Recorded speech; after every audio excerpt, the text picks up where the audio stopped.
مر ديمبلي على اليمين، تمريره لديمبلي وكرة كورتوا، حيرة رائعة قطع فيها مسافة كبيرة، تسديدة كورتوا بروعة. بعد ذلك زيدان، لمسة من فينيسيوس طويلة إلى كامافينجا، الحلوة الكورة في هذه اللقطة الخطيرة لمصلحة برشلونة، الكرة طويلة داخل منطقة الكرة لمصلحة برشلونة من جانب كامافينجا على اليسار لمندي، الكرة العرضية خطيرة بالراس، حلوة كريم بالراس عدى، الله حلوة لريال مدريد، أول تهديد حقيقي للمرنجي كان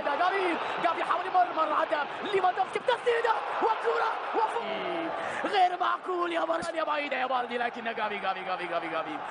يا جماعة كم كانت جميلة، حلوة من ليفا، الضربة في القائم والثاني جافي بلمحة بلعبة حريف، الضربة لمسها كورتوا قبل القائم والثاني بدري سريعة إلى ليفاندوفسكي جافي الحلب في منتهى الروعة،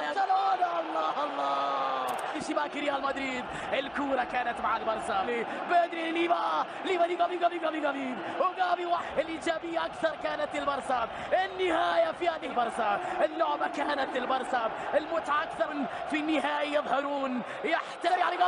جافي داخل منطقة الجزاء الثاني للبرسا بتمريرة يبلغ جرانا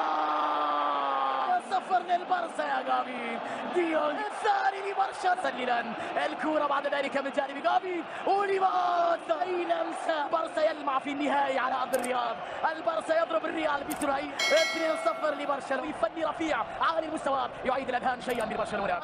جافي على يسار جافي في الجهة اليسرى محاولة بكرة هذا جنون يا برسا، الله الماضي لك ورسا يا برسا